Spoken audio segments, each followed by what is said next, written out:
Okay, episode 5 of Strange New Worlds, Spock Amok. We'll talk about it after this.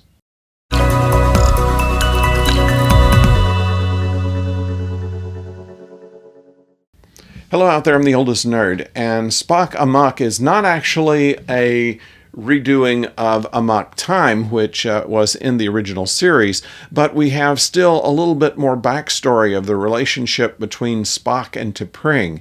In this particular case, there is a diplomatic mission that Pike is on, wanting Spock's help, and T'Pring has joined them on the Enterprise to visit.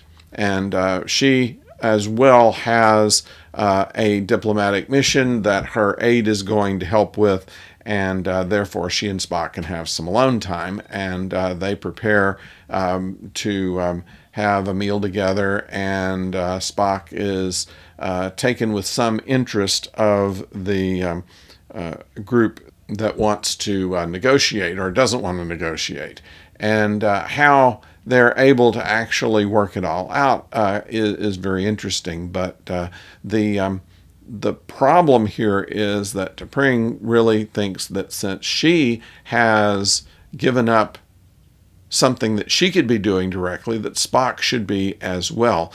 She's concerned that his duty is more important to him than their relationship. And Spock is torn, of course, between the two because the negotiations are incredibly important, and the relationship is incredibly important. And so he comes up with an idea, why not we will have something similar to a mind meld, but actually to be able to understand the other one more completely. This particular ritual that they go through, which I don't have written down here what it was called. I don't imagine it matters, but it didn't go quite right, because what it did was cause the Akatra to jump from one body to another, so that T'Pring is in Spock's body and Spock is in T'Pring's. Now, by this time, there are two things that happen. One is Spock really has to be there. They don't want to talk to Pike anymore. And now T'Pring in Spock's body, which they revealed to the captain has happened, is now having to go and negotiate without portfolio.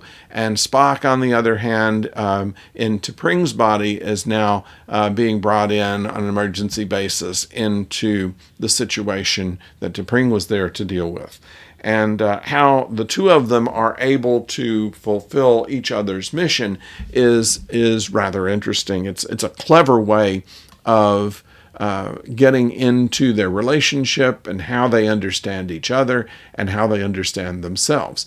And I thought that it was really quite good. Now, there was a flashback on a similar, a dream sequence, actually, that Spock had of a fight to the death, similar to how he and Kirk did later in Amok Time. And they did a very good rendition of the Vulcan area that they used to do the fight to the death, along with the gong and the bells and the whole thing. Except, of course, in the dream sequence, Spock is fighting himself. And but interesting there, they did use the music that was the music cue that was in the original series. They used for that dream sequence. Anyway, that is the Spock and T'Pring story. Now, the rest of the ship, while they are doing these negotiations, has shore leave. And virtually everybody else leaves the ship except for Number One and La'an. And it's slipped by one of the other officers that they're not surprised that Number One wants to stay on the ship because of the joke, and Number One presses La'an as to what that joke is, and Number One is where fun goes to die. And she is somewhat offended by that, and she and Lon decide to do their own bit of mischief making while staying on the ship. We'll get back to that. Meanwhile, of course, we pair up Ortegas and Chapel, and we learn something about Chapel's past in this. We also have Admiral April here along with the captain on the negotiations that have to happen and why they're being put in this situation. So it's an interesting way of breaking off the characters and having a story for much of them. We don't see much of Uhura and Himmer since they did have a pretty big spotlight in the previous episode. A couple of places that I thought was interesting was Spock, of course, being the butt of jokes sometimes, and Spock kind of zings back, and they're taken aback a bit, and Spock says, humans are almost as easy to tease as Vulcans, which I thought was kind of clever. Also, we find out for the first time about Enterprise Bingo. And apparently there are a number of things that are against regulations, but kind of fun to do.